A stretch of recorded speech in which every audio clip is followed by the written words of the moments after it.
I'm going to do. So thank you so much, everyone, for coming to our workshop tonight. We are doing how to build a reading culture at home for your teenage and young adult readers in your life. And we are joined by the absolutely wonderfully talented Ruth Concannon, who is just a wealth of knowledge, and books are just falling out of her brain at all times. This is a 1 hour online workshop which will highlight some effective ways for you to encourage and motivate reluctant readers at home. We're going to be talking specifically about secondary school students because last week we covered primary school students, and we're going to be exploring tips and tricks to help engage young readers while ensuring that all suggestions are both easy and practical as possible, and you're going to be given loads of lovely recommendations as well. Ruth is our book doctor and publications officer at Children's Books Ireland, and she shares her love for books on her Instagram, Stuck for Books. I highly recommend you follow her because you will never be stuck for a book if you do.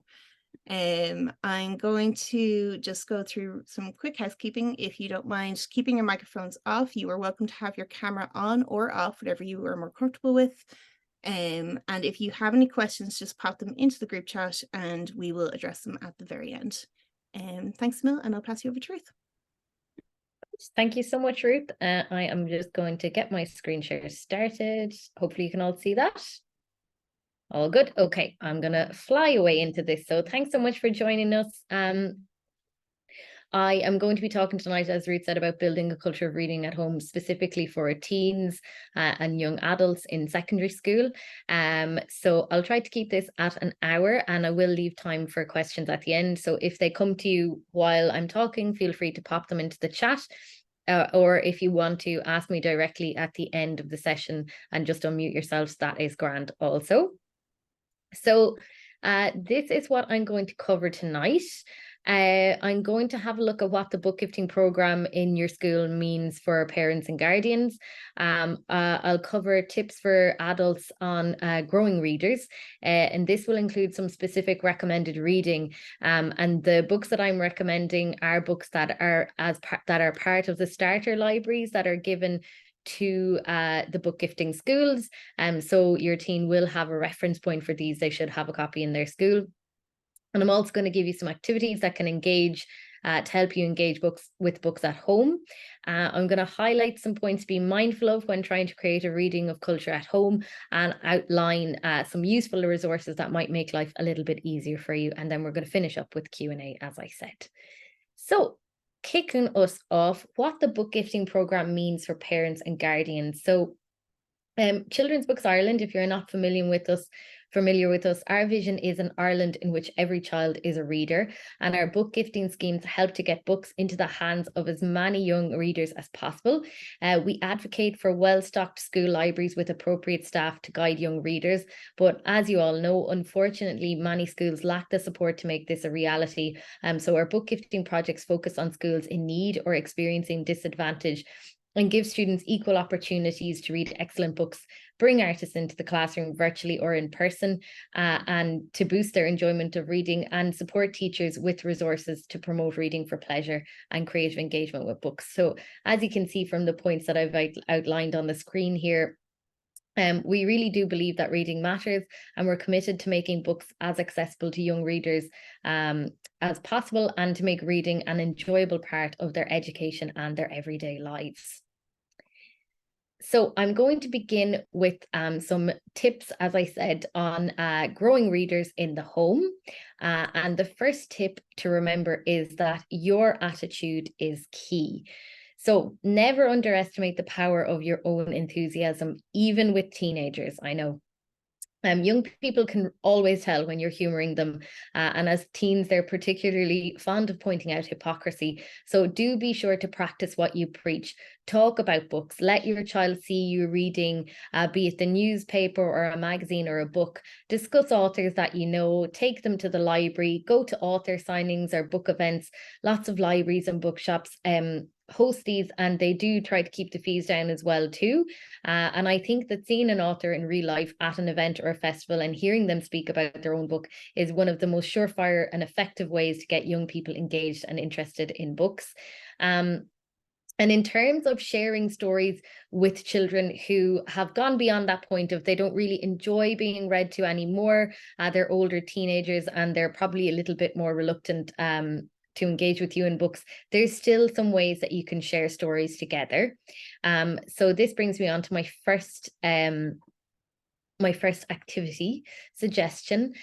So for older kids, the activity that I have found most useful for engaging teens in discussions around books is challenging your child to a book battle. So this is a great way to engage teens who are independent readers with books, but you still want to continue to share stories with them. This is a bit like an X factor for books. And it really is one of the most popular engagement methods I've used in schools and with reluctant readers. And I've used this with readers of all ages as well. It works well in the classroom and it can work well at home. So put simply, challenge your teen to prove who has the better taste in young adult or teen books by sharing your favorite childhood book in a battle with one of their favorites. So you could use books that are of similar genres, or for a true battle, you could just simply go head to head, favorite to favorite. So the process gets teens really engaged with their critical thinking, which is a crucial skill, particularly if they go on into college. Critical thinking skills is really, really useful for the Leaving Cert in particular. And it gets kids thinking about what they like and what they don't like in books instead of simply shutting down any conversations about books. So it starts an informal conversation about books and it gives them the freedom to embrace what they enjoy without the pressure of having to like a book. So in a step-by-step process, how you have a book battle is this. So number one, you pick your book and you ask your child to pick one of their favorites. So sit down, have a look at both of the books together one at a time. Don't open the book at this stage. Just take in the author and the title, have a read of the blurb on the back, and discuss any cover images or art with them. Ask your child what they think your book might be about based on their first interaction and impression of it, and then share what you think their book might be about. Then pick one of the books to go first, it doesn't really matter which, and read the first chapter, or you could do the first few pages, depending on how much time you've got. I would say read the first chapter together or separately. And this should be a section that kind of introduces the action of the book. So hopefully grabs your attention from the beginning. And as I said, you can vary this based on how much time you have. Then repeat the process. When you finish reading the first chapter, close the book and discuss with your child what they liked and what they did not like about the book. So they have total freedom to say what they do not like. So if they don't like something, that's okay, but they have to give you a valid reason. So there has to be a because. So they can't just say, I hate your book because it's stupid. They have to have a good because in terms of, I hate your book because it's a bit of a dreary start. It's, set in the 1890s and it has no relevance to my life, that kind of thing. So it's okay to not like it. They just need a valid reason. And this really does engage their critical thinking. And particularly with your book, they might be quite critical, but that's okay. They are thinking and they are engaging. And then also with their own book, if they're looking at ways that it can be improved, that is also improving their critical thinking as well. So once you've read and discussed the first book, repeat the process with the second book, and then have a final discussion on the good points and the bad points of both books together, and then cast your vote on which one you think is best. So maybe you'll both agree, maybe you'll disagree. Either way, it'll end up in a discussion, a hearty discussion. And at this point, then it might be time to give in and read the whole book. So you could swap books, or you could both read the same one together, whichever one is the winner. And even if you don't end up reading the full book together, the point is really to engage the child with the books and to get them thinking critically about them.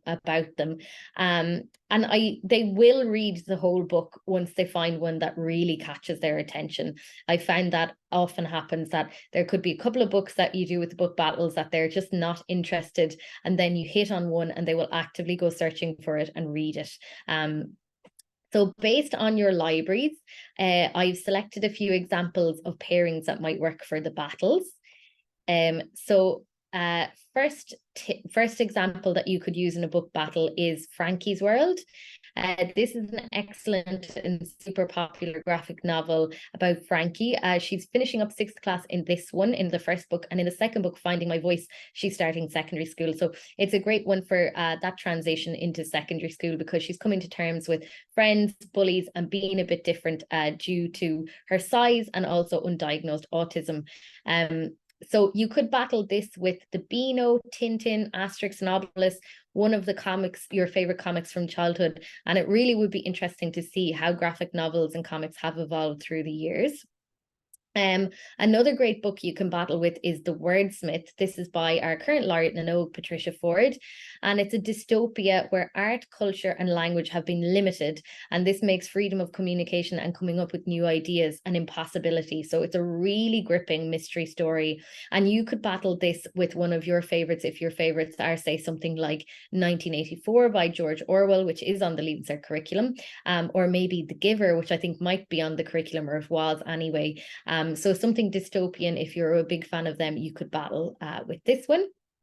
And lastly, Truth Be Told, this is set in Northern Ireland. It's by Sue Diven, and Tara is a Catholic from Derry and Faith is a Protestant from Armagh. And when they meet, it's kind of like almost like not the Parent Trap, but maybe two of a kind.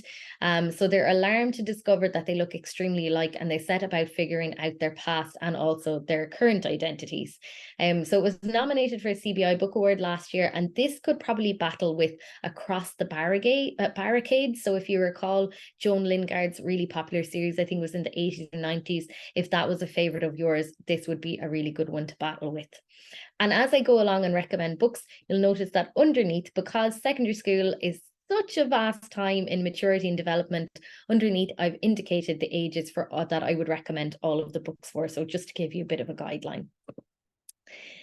So moving on to tip number 2, learning to read and learning to love books are two separate things. So learning to read is a tricky skill to master and a difficult one to teach. And even in secondary school, kids can have issues with this, and there can be different hurdles to overcome.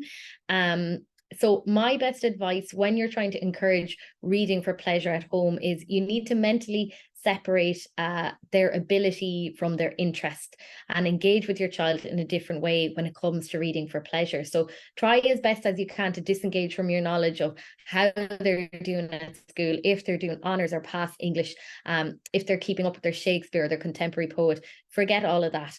Just practice. And obviously I'm saying practicing reading for homework and that kind of thing is important, but try to make sure that they know when you're reading for pleasure, just the two of you in the evenings or at the weekends or even before bed, that this is for fun and this is for pleasure. It's not a competition, it's not academic, it's just for pure enjoyment. And just to say as well that you can really engage with books in many different ways from whatever level you are. So I wanted to talk on this learning to read point about two groups of readers in particular. So the first is those that have a short attention span, and the second is visual learners. So I'm going to start with the short attention spans.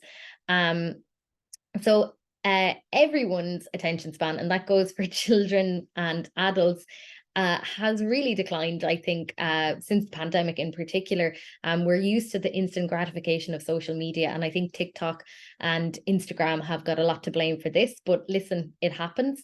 And the only way to build back up this your attention span and the habit of reading is to really have something good that you want to read, but also to make it a habit and to practice it. So for teens with short attention spans, you really need to have them reading shorter books. That's the long and the short of it. They may move on to longer books, but have a look. If they're struggling with reading, have a look at the size of the books they're actually reading. Give them something shorter. So there's lots of things that you can do for this. So graphic novels, short stories, verse novels, poetry. They're really great for reluctant readers. They're really great for avid readers who are low on time. And they're really great for any kids that were super duper readers in primary school, but they might not be as into reading now that they're in secondary school. And shorter books can really keep teens interested during those tricky years when they have a lot of homework and social media and a lot of friends, and it just might be more appealing than a longer book. So here are some great books from the library from the book gifting library that are great for engaging short attention spans. So first of all, Why the Moon Travels is by Owen de Vardoon and Leanne McDonough. And this is one of the first books of its kind. It's short stories from the Irish traveller tradition. And it's been collected and illustrated by two Irish travellers, so very unique. And apart from being just really deadly, it's sometimes spooky as well. It's a collection of short stories. It's perfect for short attention spans. So you could get a story done in 10 pages or maybe a little bit more. One of the things I like to do with tasks like this is to set a timer and just be like, okay, timer is set for 30 minutes, 20 minutes, going to see how much I can read in that time, build up that habit. And collections of short stories are great for this because you can really dip in and out of them. You could read one story before bed, in the morning, or my favorite way to read is on the commute as well too. And then you're getting something in and you have the full story done, rather than dipping in and out of the book and trying to think, oh God, where was I and what happened the last time? So short stories are excellent for short attention spans. Toffee by Sarah Crossan. This is about a girl who has run away from her violent dad, and she takes shelter with an older lady who has Alzheimer's, and she mistakes her for someone that she once knew called Toffee. So it's a lovely intergenerational story. It will make you cry. It's a little bit sad, but it's still a fantastic read. And Sarah Crossan is an author who primarily writes in verse. So this means that instead of chapters, you get a poem, and the whole story is told in blank verse. So it really cuts down on the amount of words you're reading, but you're still getting a super eloquent story without all of the extra padding and descriptions that might kind of annoy or distract short attention spans. So really, verse novels are truly a game changer for visual learners and for short attention spans. Even if you aren't into poetry, I like poetry, but I don't love it. And I love reading verse novels. So this format is so appealing and so easy to read. And also you'll read it much more quickly, and that does get the confidence and the interest level back up. So would recommend. And lastly, just shorter books in general. This one is The Humiliations of Welton Blake. It's only 176 pages long, but it's so entertaining. And Welton, he manages to get a date with his crush, but his luck runs out there. And this is kind of a story of a series of embarrassing moments and calamities that befall him in the lead up to his date. So it's short, it's funny, and it's sweet. So obviously do look at the size of the books, as I said, that your reluctant readers or your short attention spans are reading. This book is published by Barrington Stoke, and they're a really fantastic publisher. They focus on creating super readable and dyslexia friendly books. And I'm going to talk a little bit more in depth about them a little later on. But before I do, just wanted to touch on visual learners as well. So some people are just naturally visual learners. I know myself, I always remember what a book cover looks like, but I might struggle to remember the title of it. So we live in an increasingly visual world. There's a huge growth in graphic novels and non-fiction books that explain their topics through visual literacy. So there's less of a focus on text. And visual literacy, just if you're not familiar, it's the ability to communicate and understand through visual means, or to understand the relationship between images and written words. And it's actually very, very important in a really increasingly media-centric world. So it's a crucial and empowering skill for children to learn and develop as they practice reading. And graphic novels are going nowhere, and they really are fantastic. They keep a lot of readers reading. So if you have a kid that loves to read graphic novels, I would absolutely encourage it as much as you can. If you're a visual learner, it's great to embrace lots of illustration and infographics. They're better than reading loads of text heavy, and it has been proven time and time again that teens who don't really like to read traditional long form novels, they might be more inclined to pick up a graphic novel and actually finish it, because it's a more immediate form of storytelling. and where the whole attention span is kind of grabbed by the visual nature of it. And it's sometimes a faster reader as well too, so it can grow your confidence again. So some great options here from the book gifting library for visual learners. So The Arrival by Concannon. This is an oldie, but still a favorite with many. And it's a story of migration to a dystopian futuristic world, but it's also very, very timeless. And this is unusual because it's an entirely wordless story. So there are no words in it at all. And it's great stimulation for the imagination, fantastic illustration. And it's also, you're kind of making up the story and interpreting the story as you go along. So it's great for children who struggle with reading generally, or maybe if you know a child who has just moved here recently and they're struggling to learn English, or they're learning to read in English, something like this is great. It takes the pressure off, but it can be enjoyed in any language. Then next, The Sad Ghost Club. This is a graphic novel, a personal favorite of mine as well too. And it's the first in a series of 3 so far, I think it is. And it has a very healthy presence on Instagram and a really big community around it. So has those extra bits that might engage children in social media. And it follows SG, the sad ghost, who is a person but looks exactly like you see on the screen. So they look like a sheet ghost. And they're a bit of an anxious, worrying person. They spend a lot of time alone, but they force themselves to go to a party and they run into a kindred spirit just like them. And honestly, this is the kind of book that I wish that I had read when I was in 5th year Leaving Cert, and I was freaking out about the future or the big decisions I was going to make on my CAO form. So I'd highly recommend this to any visual learners who are also worriers and who are worried about the future. This is a really great one for them. And then Adventures in Philosophy. This is a really great nonfiction book for a thoughtful teen that's maybe always asking why. And I know some schools do actually do philosophy as a secondary school subject. But this is particularly interesting because it uses a lot of visual images and infographics to kind of break up the text and to share the facts of philosophy and the thoughts behind philosophy as well. So it's a little bit more engaging, a little bit more exciting than reading loads and loads of text information. It just breaks it up a little bit. So that is learning to read and enjoying to read. My next tip is to play to your child's interests. So just keep in mind that not every adult likes fiction. So the same goes for teens. If your teen hates reading longer novels, that's absolutely fine. So why not try embracing different formats of books, and in particular, leaning into what their interests are. So if you lean into that, you can lead them anywhere. So some examples of books that might cross over with interests that your child might have from the book gifting library. So if, for example, if you have a sporty teen, they might enjoy The Crossover by Kwame Alexander. So this is a fusion of a graphic novel and a verse novel. So really engaging, lots of different sound words in here, and lively kind of match scenes. It's basketball. He also has a soccer one as well too. And there's lots and lots of sporty books out there. So if you have got a sporty child, there's loads of ways that you can get them engaged with sports books. If you have got a teen who's into nature and conservation, this is Dara McAnulty's book, and he wrote it when he was a teenager. He's still a teenager. He's only just started university.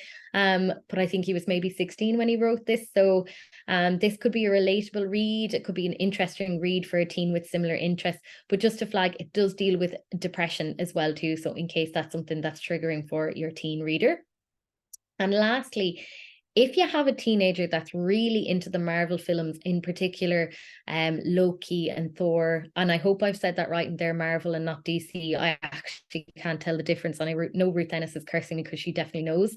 Well, you know what I mean anyway. So if you have a teen that's into those, they might be interested to explore the actual origins of the Norse mythology. So this is a great edition from Kevin Crossley Holland, and it's the origins of the Norse mythology stories, but it's highly illustrated collection. And again, short stories here, so you can dip in and out of them as they please and depending on how much time they have. Okay. One of the questions we had in the last session for primary school was around technology.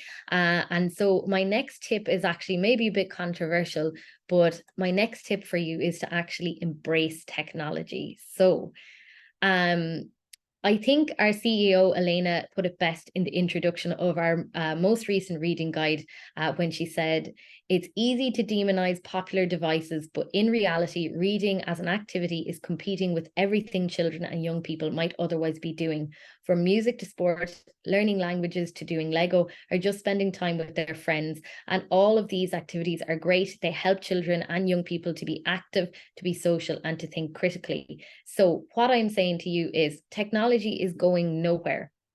If anything, it's just going to expand. We can't ignore it. We can't demonize it. The more you try to ban it, the more appealing it is. So I think let's embrace technology and let's use it to our advantage. And I don't mean just, give into technology totally and forget about books. I mean, look at the positive ways that technology can supplement and encourage reading. Now, my first one is using Book Talk. So I have just this past week and the week before met with dozens and dozens of publishers about what is coming in January 2024. And in 90% of those meetings, Book Talk and TikTok was brought up. It's making and breaking careers, especially when it comes to teen and young adult books. So if you've got a teenager at home, likely they already have a TikTok account or even an Instagram as well. And this also applies to Instagram. It's called Bookstagram on Instagram. And there is a whole world of books to be explored on here. So maybe you can pivot their interest while they're on Instagram to Bookstagram, or while they're on TikTok towards Book Talk. It's a bit of a mouthful. Very, very exciting medium. And it really is, like, we've seen books that have been in print for ages suddenly become overnight successes because they've gone viral on Book Talk. So there is a lot on there, and you do have to be careful.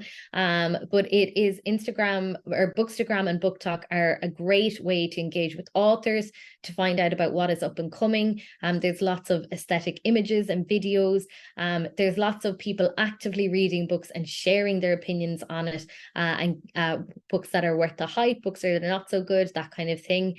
So it is possible to steer the interest towards this area if you want.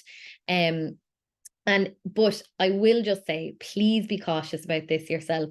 If your child requests a book that they've seen on Book Talk or Bookstagram, and you go to buy it in a shop or to go to get it in the library, and you find that that book is in the adult section, then that is an adult book. So there are lots of books that are very, very popular on Book Talk and Bookstagram that are popular with teenagers, but they are not for teenagers. And by this, I specifically mean Colleen Hoover for adults, anything by Taylor Jenkins Reid, that's for adults, and some Stephen King as well too. Be wary, because that is likely for adults as well too. Sally Rooney, not really for children either, maybe Leaving Certs, but definitely no younger than that. So keep in mind, I mean, it's up to yourself and you're the parent, and if you're happy for them to read it, that's fine. But we did have an 11-year-old reading The Seven Husbands of Evelyn Hugo at a book clinic before, and the clue is in the husband part. It's not for children. So just be wary with Book Talk, but it is a really great resource to embrace if you have a child that is into reading. So the next bit of technology that you could embrace is using audiobooks. So studies have shown that listening to stories stimulates the brain in the same way to reading it. So just because your child doesn't actually enjoy sitting down and reading doesn't mean they don't enjoy listening to a story. And audiobooks are a really fantastic way to get kids and teens reading by accident. And, it's no harm to do a bit of trickery now and then. So you can stick an audiobook on for a long car journey, enjoy it together. You could also play the audiobook while they're doing a really tedious task, like cleaning their bedroom or stuff like that. I wouldn't be able to clean any of the house without an audiobook on in the background. And if you want to kind of like upskill on your reading, you can always have them, especially if their English is their second language, you could have them looking at the actual book and reading it and listening to it at the same time, to make that connection between how a word looks on the page versus how it sounds to the ear. So there are two ways you can do this. BorrowBox is a free app with the library, so you can access newspapers, magazines, audiobooks, and books for Kindle, and really are great for embracing technology without spending any additional cash. So all you need is your library membership and your library card. Use your library number as a login, and your password is usually the last four digits of your library card, but check at your local library and they can tell you a bit more. If you have got a bit more money to spend, Audible is about $9.99 a month. And unlike BorrowBox, so with BorrowBox, if you borrow an audiobook, it'll disappear after a certain amount of time. So you do need to listen to it. But with Audible, you have the book there forever. So you can re-listen to it over and over again. So it is kind of handy in that way. And I am loath to recommend an Amazon product, but Audible, it is useful for that. And if you have a Prime account, I'm not sure if it might be included already. And the next bit of technology that you could see, there's loads of ways to engage with technology. This is an activity idea for you, and this is the page to screen. So if you have a Netflix or maybe even a Disney account, you can use this to advantage by linking page and screen, because so many films and TV shows started their lives as books. And I always suggest a page to screen read along to parents and teachers as a way, again, of encouraging critical thinking, but also to link the activities to show that they're both meaningful ways of engaging with stories and popular culture, and meaningful ways of spending your time. It's also a good informal way to start sharpening your critical thinking skills again. But this is a very useful activity for the comparative question, which is on the English Leaving Cert paper. At that stage, the teens are usually comparing a play, a film, and a text. And so if you can start doing the film and the text part as early as you can, it's no harm. It really get them to compare different types of textual similarities and differences. So this is an informal way of doing it that's a lot more fun than in school. So basically, how you would go about this is step one, you select a film or a book combination. So maybe it might be a TV series, whichever you prefer. And then you need to decide between you and your teen if you're going to read the book and hold out on watching the TV or the film, or if you're going to watch it first and then read. Try, if you can, to read the book first. But I know you have to leave it up to them. So maybe if it's a TV series rather than a film, you might read the book along with watching the show. So you could read the sections if it coincides with it according to episodes. And as I said, this encourages you to look at the positive and negatives of how both stories are interpreted and told in different ways. And really, I have seen this because I used to do this in classrooms where I'd play clips and then I'd read the book, or I'd read the book and then play the clip. And they always feel very passionate about what is included and what is excluded and why that might be. And I know it myself, I experienced that myself. Sure, the film is never as good. So as well, by including Netflix or your Disney subscription in this way, it takes away that forbidden nature of watching films and TV instead of reading. So it makes both the activities enjoyable, and it doesn't have to be a one or the other. It can be both. So some good books that you can do from your book gifting library that work well for this activity. Heartstopper by Alice Oseman. This is a very beloved graphic novel and also really beloved TV series, and I think it's pretty good. Both of them are pretty good. This is about Charlie and Nick, and they're sitting next to each other in class, and they develop a friendship that leads on to a crush and a relationship. Spoilers. It's very sweet, really, really cute, and very, very heartwarming. The TV series on Netflix is just as good, and they've just started a second series now. It's not like there are bits of I haven't watched the second series, but the first series, there are bits that are different to the book. And the first series kind of encompasses a couple of volumes of the graphic novel, so it doesn't line up exactly. But it's a very, very popular one. And I know my friend is a bookseller, and when somebody is buying one volume, she usually says to them, do you want to buy the second one? Because you're going to be back again pretty soon to get it. And they always are. So that's a good option. One of Us is Lying. This is definitely a bit more grown up, because in terms of the content, it deals with murder, sexuality, and assault. So do keep that in mind. It is kind of one for older teens, but it's really gripping book.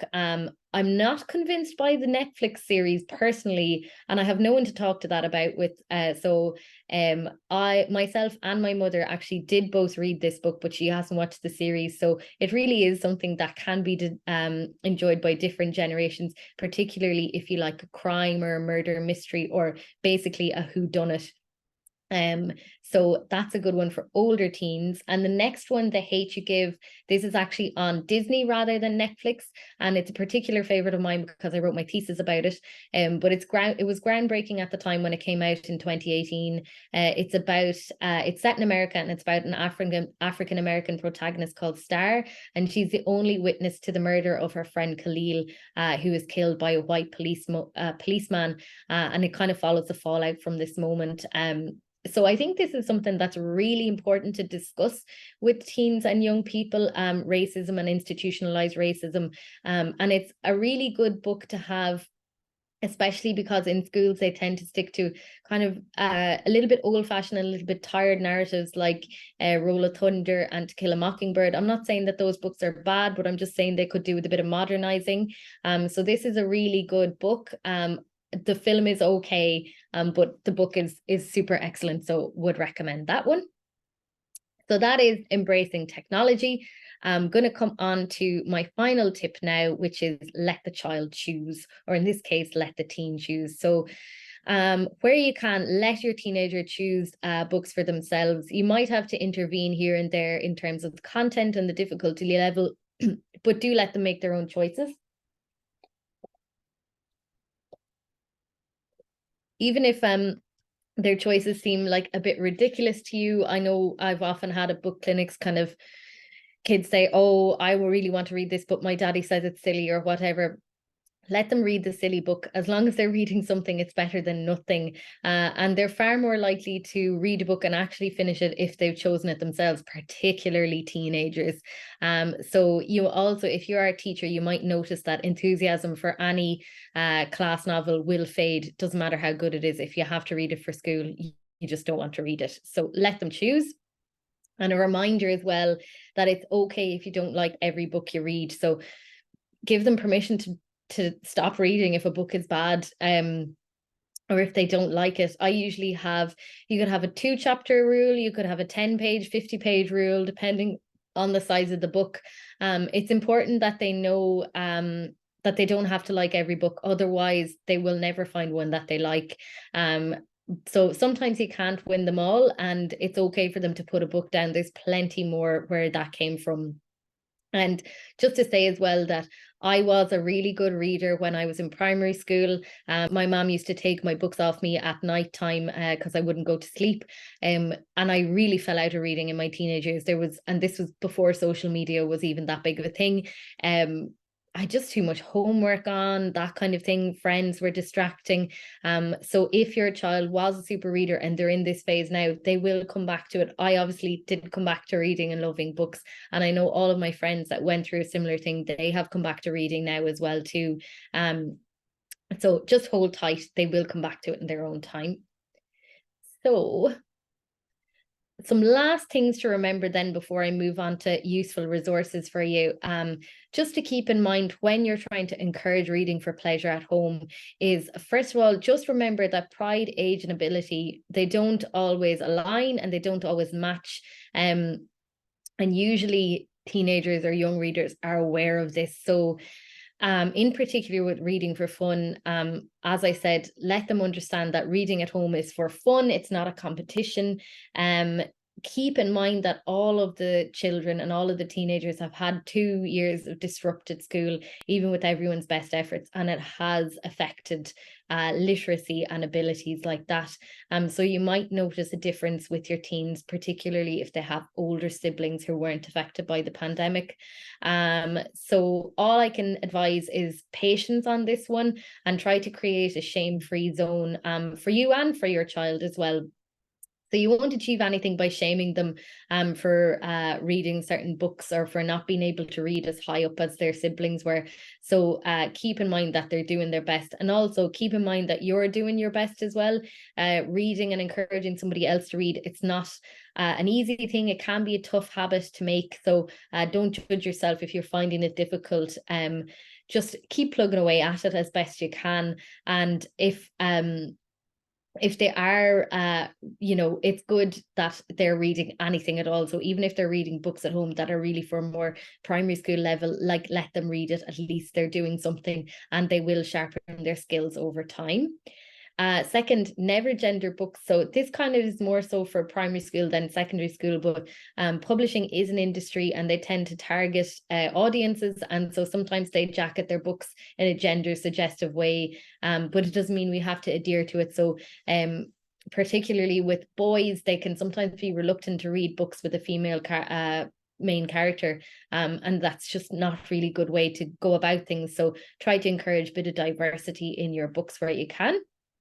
And lastly, be patient with creatures of habit. So you might notice with children of any age and teens as well, they can develop a tendency to reread the same books over and over again. So sometimes people think that's laziness, but often if the predictability can be comforting. So if they've had, a disruptive few years, if there's anything going on at home or bullying at school or anything like that, it can be comforting to have one thing that you can control and that you know how it's going to end. And that might be a really formulaic book that you read every night to put you to sleep.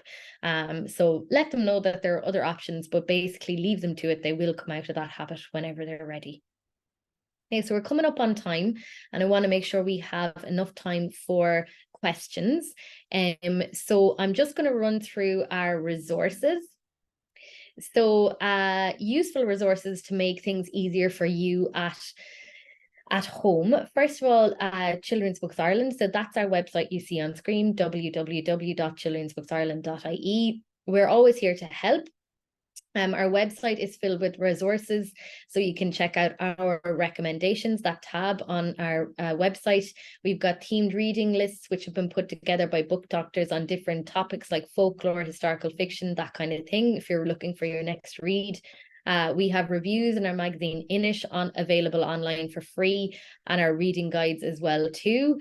So there's free access to that. And you can also, if you are out and about, now we don't get many teens at this, but we would love to see more of them at it. You can make an appointment to see our book doctors. This is myself and Neve here. We go to different festivals and events, and we write a list of recommended reading based on your child's interests and favorite books. So we go all around the country, and you can follow us on social media to find out where we're going next.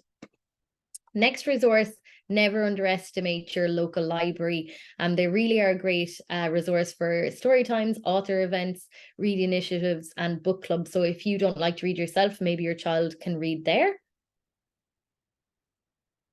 The libraries are great study spaces as well. So if you're lucky enough to live near a library that's a My Open library, this is great for teenagers. So it can be accessed by members with a special card from 8 a.m. up until midnight. So if you have a teen that needs a bit of space for study, and you don't want to be paying for night study or stuff like that, My Open libraries are really great. They can come and go as they please. And also for older readers, the Who Next resource is really great. So you can access that too through Dublin City Public Libraries. Even if you're not in Dublin, it's www.dublincity.ie and click on libraries, and then click on children's resources. It's great if you have a teen who likes an author in particular and you want to find a recommendation for someone similar. So for example, maybe they like Jacqueline Wilson. So you just type Jacqueline Wilson into the search bar, and it'll give you some suggestions like Judy Curtin or Sinead Moriarty as readers that they might like to read next. So that's a very useful resource from the library. This is a good one. So this is Love Reading for Kids. They also do teen books, so don't be deceived by the name. And basically this is a bit more reliable than Amazon and Goodreads if you're looking to see if a book is age appropriate or what the content is. Here you get reviews of books and a recommended age rating and a review. So it flags kind of some of the content in it, or if who it's suitable for. And it also gives you, if you read, say, The Spirit Snatcher, other books that you might enjoy instead. So it does have some teen and young adult books up there as well too. And also they do TV shows as well. And the next one is Barrington Stoke. So I mentioned this briefly for dyslexic readers. So the website is www.barringtonstoke.co.uk. So if you have got a dyslexic readers at home, Barrington Stoke is great, and you should definitely check out their website. They operate on a high-low reading system, so high interest and low reading level. And they've developed a couple of techniques, such as like special fonts, shorter formats, more illustrations, thick off-white paper, so there's no glare. And they do all of this to make their books super readable for readers with dyslexia or just reluctant readers in general, so you don't have to have a diagnosis to read these. And the books are fantastic. So if you look at them, you can't tell from the cover that they're any different. And these are some examples that might be particularly useful, and they're also in your libraries. So of Mice and Men, this is something that I read it in transition year. I'm not sure, but it is on the curriculum. This is a super readable edition. I know that's not a super long book, but this just lays it out in a better format that makes it easier to read. So handy, one less hurdle for your teen reader. Animal Farm as well. Again, not a huge book, but to have it laid out in this way makes it less of a challenge for anybody who struggles with dyslexia. And then they just, so they do have a couple of adaptations of books that, like, you know, kids might be reading for school. They also have Pride and Prejudice, Wuthering Heights, that kind of thing. But they have general fun books, like, so I mentioned The Humiliations of Welton Blake earlier, and this one, The Starlight Watchmaker by Lauren James. This is more of a fantasy story. So they're really great quality books done by really famous authors. So would definitely recommend checking out their books. It just makes things a lot easier. And lastly, this is Bookshare Ireland, and this is a resource from the National Council for the Blind, and it's an online library resource. So it's for the use of people with a visual impairment, but it's also useful if you have any students with those needs, or like if you know any kids with those needs.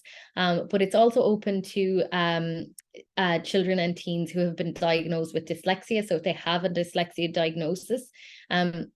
And what's so great about this resource is that it has catalogues and catalogues of books, including lots from Irish publishers who provided stuff for free. And you can download it for free into whatever format is best for you. So maybe you need an audio format of a book to listen to a book. Maybe you need large print, depending on your vision. Maybe you need high contrast, dyslexia friendly. And they also have some textbooks available here in different formats as well. So it's a super good resource, and it all just depends on what the service users need. So again, great for if you have a teen or a young person in your life with a visual impairment, but also available for dyslexic readers as well. And that is www.bookshare.ie. So that brings me to the end of my presentation. This is where you can find us if you'd like to follow us on Twitter, or it's called X now. I need to update that slide. Our website, our Instagram, and we also have Facebook. So there's lots of ways to get engaged, and I hope that was useful for you. I'm going to stop sharing my screen now, and if there's any questions or comments at all, just feel free to unmute yourself, or I'll have a little look in the chat now as well to see if there's any questions. Thank you so much, Ruth. I don't think there's any questions in the chat, but I think it's because you've answered everything that everyone might have. If you do, just throw your hand up, Katie. Yeah. Hi, just to ask quickly about the Bookshare resource, which looks brilliant. I'm a post-primary school teacher in Ireland. I have a student who's visually impaired. Yeah. So that works something similar to like BorrowBox in that you can have the ebooks and the audiobooks available. Yeah, and you can also have like large print and download it onto a device. You can have high contrast. There's a couple of different ways. Yeah. So if they just get in touch with Bookshare or with the National Council for the Blind, yeah, they can sign them up and get them all set up for that. And obviously it has got textbooks and stuff like that, but it's got lots of books for reading for fun as well too. I see. So we should go through the NCBI then. Yeah, that way with that student. Yeah. Yeah, but even if you just go onto the website, yeah, there's lots of information about how to access it through there as well too. So yeah, so that's great. I hope that it's helpful for them. Yeah, brilliant. Thanks, Mel. No problem. Fantastic. Thank you, Katie. It's great to be able to find a myriad of ways to make sure that there is a way for everyone to find a book in a way that suits them. But yeah, I think that was really, really well covered. I always find it really interesting to hear about how technology can be used to incorporate a love of reading at home. So it's very cool to have that discussed. Thank you, Ruth. I think we'll leave it there. Thank you.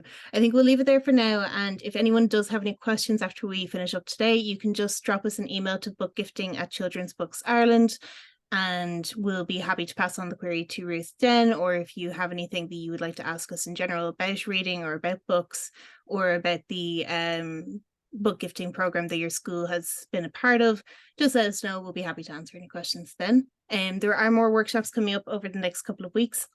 So if you haven't signed up to those already, please do. And we look forward to seeing you then. Thanks a million, everyone.